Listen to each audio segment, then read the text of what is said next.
आज हम भी कई बार खुद से हार जाते हैं, कभी डर से, कभी हीन भावना से, कभी उदासी से।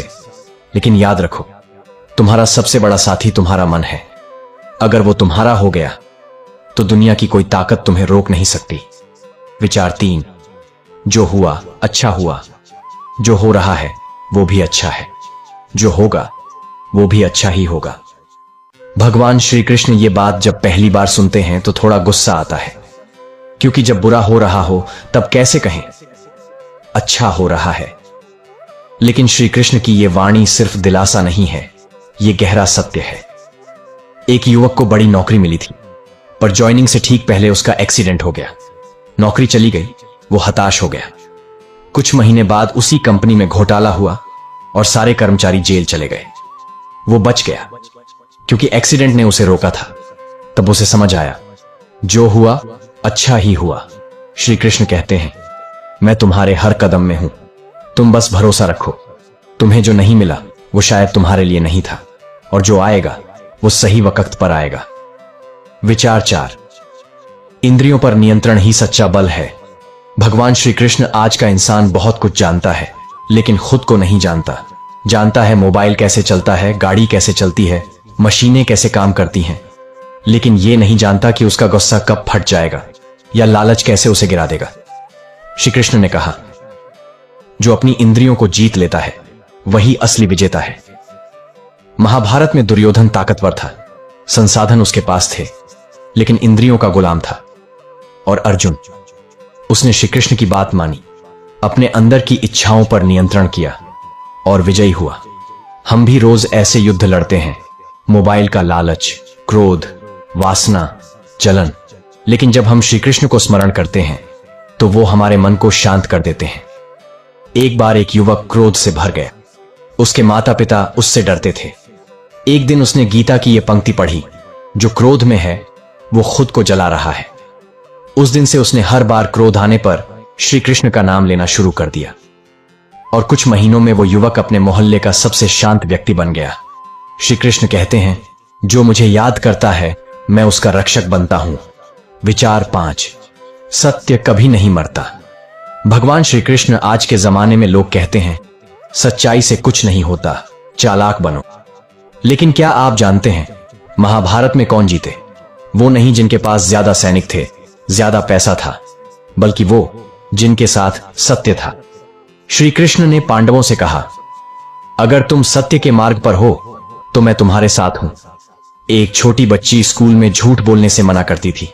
दूसरे बच्चे उसे चिढ़ाते थे, टीचर भी नाराज हो जाती, लेकिन वो कहती, मुझे मेरे कान्हा ने सिखाया है कि झूठ मत बोलो।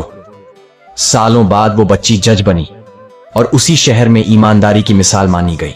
श्री कृष्ण कहते हैं, झूठ की उम्र होती है लेकिन सत्य अमर है। विचार 6, जिसे हानि और लाभ, विजय और पराजय एक समान लगने लगे वही सच्चा योगी है। भगवान श्री कृष्ण, जरा सोचिए, हम में से कितने लोग हैं जो जीतकर घमंड नहीं करते या हार कर टूट नहीं जाते?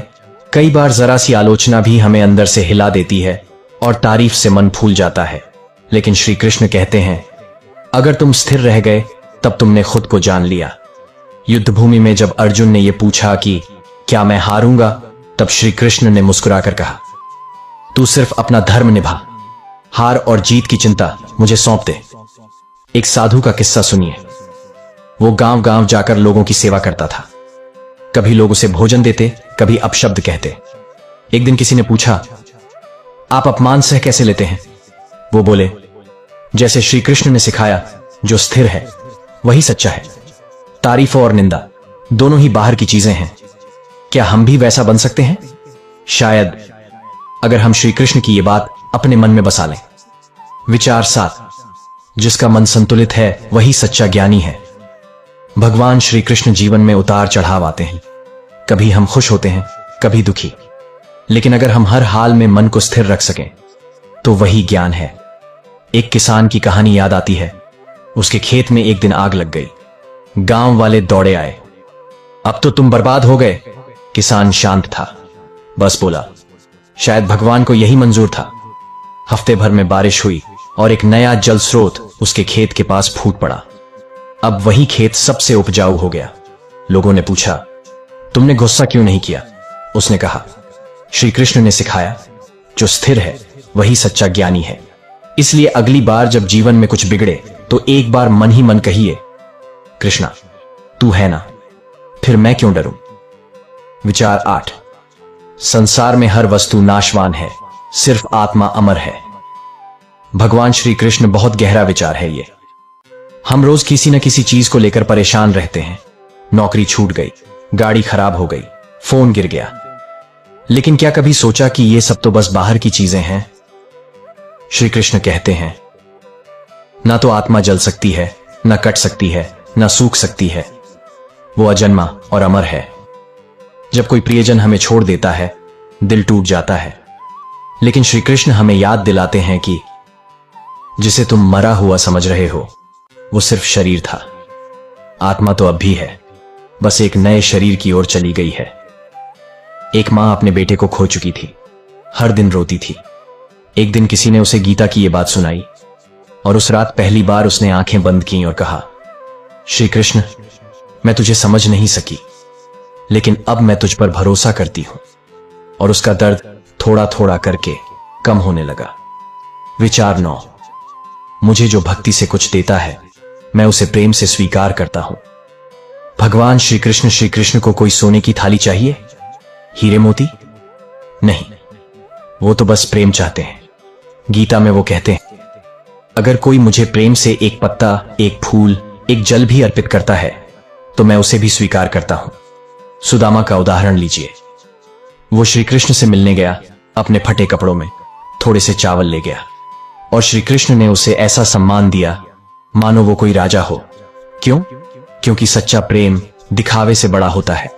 तो अगर कभी मन करे कि मेरे पास तो कुछ नहीं है भगवान को देने को, तो बस प्रेम से कहिए, हे श्री कृष्ण मैं तेरे चरणों में अपनी श्रद्धा अर्पित करता हूं। वो उसे भी स्वर्ग का उपहार समझते हैं। विचार 10। जो सच्चे मन से मेरी शरण में आता है उसे मैं कभी नहीं छोड़ता। भगवान श्री कृष्ण, कभी कभी हम सोचते हैं कि भगवान मुझसे नाराज हैं, मैंने बहुत पाप किए हैं, अब श्री कृष्ण मेरी सुनेंगे नहीं। लेकिन श्री कृष्ण कहते हैं, तुम बस मेरी शरण में आओ, मैं तुम्हें हर बंधन से मुक्त कर दूंगा।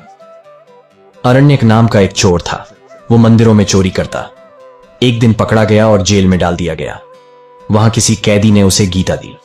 उसे पढ़कर उसने श्री कृष्ण को पुकारा, क्या तुम मुझे भी माफ कर सकते हो? रात में उसने सपना देखा, श्री कृष्ण मुस्कुरा रहे थे और बोले, तू अब मेरी शरण में है, फिर तुझसे बड़ा पुण्यात्मा कौन? वो चोर आज साधु है, लोग उसे कृष्णदास कहते हैं। क्यों? क्योंकि श्री कृष्ण कभी किसी को नहीं छोड़ते जब तक हम खुद उन्हें ना छोड़ दें। विचार 11। जो अपने कर्म को भली भांति करता है वही मेरी पूजा करता है। भगवान श्री कृष्ण, ये वाणी बहुत सीधी और सरल है लेकिन उतनी ही गहरी। श्री कृष्ण कहते हैं, तुम्हें माला लेकर पहाड़ों में नहीं जाना, पूजा वही है जो तुम अपने कर्तव्य में करते हो। एक शिक्षक अगर ईमानदारी से पढ़ा रहा है, एक किसान अगर सच्चे मन से हल चला रहा है, एक मां अगर प्रेम से खाना पका रही है, तो वो सब श्री कृष्ण की पूजा ही तो कर रहे हैं। हर बार जब हम अपने काम को पूरी श्रद्धा और लगन से करते हैं, वो एक छोटा सा मंदिर बन जाता है जहां भगवान बस मुस्कुराकर देख रहे होते हैं। एक आदमी भगवान को ढूंढता हुआ तीर्थों में घूमता रहा और जब वो थक कर लौटा तो उसकी मां ने कहा, तूने मुझे पानी पिलाया होता तो श्री कृष्ण तेरे पास यहीं होते। क्यों? क्योंकि कर्म ही भक्ति है। विचार 12। जो स्वार्थ से मुक्त होकर कार्य करता है वही मुझे प्रिय है। भगवान श्री कृष्ण, आज हम जो भी करते हैं अक्सर उसके पीछे कोई ना कोई उम्मीद होती है। इसे करूंगा तो फल मिलेगा, उसकी मदद करूंगा तो वो भी करेगा, इत्यादि। लेकिन श्री कृष्ण कहते हैं, तू बस कर, फल की चिंता मत कर। जब हम बिना उम्मीद के कुछ करते हैं तभी वो ईश्वर को समर्पण बन जाता है। एक साधारण आदमी हर रोज मंदिर की सफाई करता था। किसी ने पूछा, तुझे कुछ मिलता है इसमें? उसने कहा, मैं सिर्फ अपने कृष्ण को साफ जगह देना चाहता हूं, बस। उसका वो भाव, वो निस्वार्थ सेवा शायद हजारों घंटे की पूजा से ज्यादा प्रभावी थी। कभी कभी हम अपने परिवार के लिए, दोस्तों के लिए समाज के लिए कुछ करते हैं, अगर वो बिना स्वार्थ के हो तो समझिए कि श्री कृष्ण उसे स्वयं स्वीकार कर रहे हैं। विचार 13। जो क्षमा करता है वही वीर है। भगवान श्री कृष्ण शक्ति का मतलब हमेशा बदला नहीं होता। कभी कभी सच्ची ताकत क्षमा में होती है। कौरवों ने पांडवों को अपमानित किया, छल से वनवास दिया, यहां तक कि द्रौपदी का चीरहरण भी किया। लेकिन जब शांति दूत बनकर श्री कृष्ण हस्तिनापुर पहुंचे तो उन्होंने पहला प्रस्ताव क्या रखा? दुर्योधन, 5 गांव दे दो, युद्ध नहीं चाहिए। क्यों? क्योंकि कृष्ण जानते थे क्षमा कमजोरी नहीं, समझदारी है।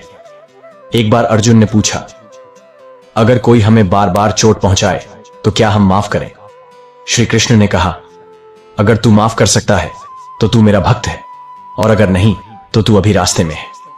कभी सोचा है हमारा मन कितनी नफरतें लेकर चलता है? अगर हम उसे क्षमा से भर दें तो वो खुद एक मंदिर बन सकता है। विचार 14। मन ही मित्र है और मन ही शत्रु। भगवान श्री कृष्ण कभी अपने मन से लड़ाई की है? जब नींद आती है लेकिन पढ़ना जरूरी होता है, जब गलत रास्ता आसान लगता है लेकिन सही रास्ता कठिन, जब डर कहता है तू हार जाएगा लेकिन दिल कहता है कोशिश कर, उस वक्त श्री कृष्ण कहते हैं, अगर तूने अपने मन को जीत लिया तो तूने पूरी दुनिया जीत ली। एक समय की बात है, एक योद्धा युद्ध में हार गया। वो जंगल में भटकता रहा और कहता रहा, दुनिया गलत है, लोग गलत हैं। एक साधु मिला और बोला, तेरा शत्रु बाहर नहीं, तेरे मन में है, उसे जीत, फिर जो होगा वो तुझे खुद कृष्ण दिखाएंगे। मन की जीत ही असली विजय है। अगर मन कहे तू नहीं कर सकता तो बस आंख बंद करके श्री कृष्ण को याद करिए और कहिए, मैं करूंगा क्योंकि मेरे साथ तू है कृष्ण। विचार 15। मैं हर प्राणी के हृदय में स्थित हूं। भगवान श्री कृष्ण कोई दूर बैठा हुआ देवता नहीं, वो हर एक के हृदय में है। जिस दिन हम इस बात को महसूस कर लेते हैं उस दिन दुनिया बदल जाती है। फिर हम किसी से झूठ नहीं बोलते, किसी को धोखा नहीं देते, किसी का दिल नहीं दुखाते, क्योंकि हमें एहसास होता है जिसके साथ मैं ये कर रहा हूं उसके हृदय में भी तो श्री कृष्ण है। एक बूढ़ा भिखारी रोज मंदिर के बाहर बैठता था। लोग उसे दुत्कारते थे। एक दिन एक छोटी बच्ची ने उसे पानी पिलाया। भिखारी मुस्कुराया और बोला, तूने श्री कृष्ण को पानी पिलाया, बेटी तू धन्य है। बच्ची चौंकी, पर आप तो? भिखारी ने कहा, हर जीव में वही बैठा है, जिसने ये समझ लिया उसने श्री कृष्ण को पा लिया। तो जब आप किसी से मिलें, चाहे वो अपना हो या अनजान, उसके अंदर के कृष्ण को देखिए, आप पाएंगे आपका जीवन बदलने लगा है। विचार 16। जो मनुष्य मोह को त्याग देता है वही सच्चा सुख पाता है। भगवान श्री कृष्ण हम इस दुनिया में बहुत कुछ जोड़ते हैं, रिश्ते, वस्तुएं, पहचान, सम्मान, और धीरे धीरे वो सब हमारे मन को बांधने लगते हैं। कृष्ण कहते हैं, तू इन सब से जुड़ लेकिन मोह मत कर, मोह तुझे दुख देगा। मोह क्या है? मोह है वो बंधन जो हमें रोकता है। जैसे बच्चे को खिलौना पसंद हो, लेकिन अगर वो उसे छोड़ नहीं सकता तो वो खिलौना अब उसका मित्र नहीं, बंधन बन गया है। एक साधु ने अपने शिष्य से कहा, अगर तू नदी में तैरना चाहता है तो पत्थर नहीं पकड़ सकता। हम भी जीवन में अगर बहना चाहते हैं तो मोह के पत्थर छोड़ने पड़ेंगे। मां बाप से प्रेम करिए, लेकिन अगर मोह होगा तो उनके जाने के बाद जीवन भर टूटे रहेंगे। श्री कृष्ण ने स्वयं मोह नहीं किया, उन्होंने राधा को प्रेम किया लेकिन मोह नहीं। उन्होंने अर्जुन को सखा कहा लेकिन युद्ध में भावुक नहीं हुए। यही सिखाते हैं वो, तू जुड़े लेकिन बंध मत। विचार 17। जो सभी में संभाव रखता है वही मुझे प्रिय है। भगवान श्री कृष्ण हम अक्सर लोगों को उनके रूप, नाम, जाति, काम से आंकते हैं, लेकिन श्री कृष्ण कहते हैं, जिसने सच्ची भक्ति को जाना है उसके लिए सब एक समान है। एक बार एक ब्राह्मण और एक शूद्र एक ही मंदिर में भगवान को प्रणाम कर रहे थे। लोगों ने ब्राह्मण को आगे बुलाया, शूद्र को पीछे हटाया। एक संत आए और बोले, कृष्ण के लिए न कोई ऊपर न कोई नीचे, तुम सबका भेद तोड़ो तभी सच्चे भक्त बनो। श्री कृष्ण तो उस वृंदावन के हैं जहां ग्वाले, गोपियां, पशु, पक्षी सब उनके प्रिय हैं। जब युद्ध हुआ तो उन्होंने अर्जुन के रथ पर भी बैठा दिया और कर्ण के लिए भी आंसू बहाए। कृष्ण सबके हैं और जो सबको एक दृष्टि से देखे वो कृष्ण के हैं। जब हम किसी को नीचा समझते हैं तब हम खुद गिर जाते हैं।